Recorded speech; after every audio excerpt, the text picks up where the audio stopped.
Вот в этой долине находится монастырь Святой Екатерины.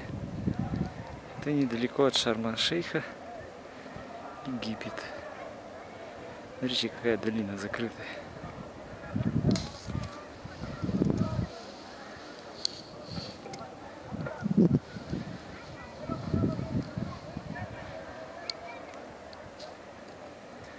Уединенное место.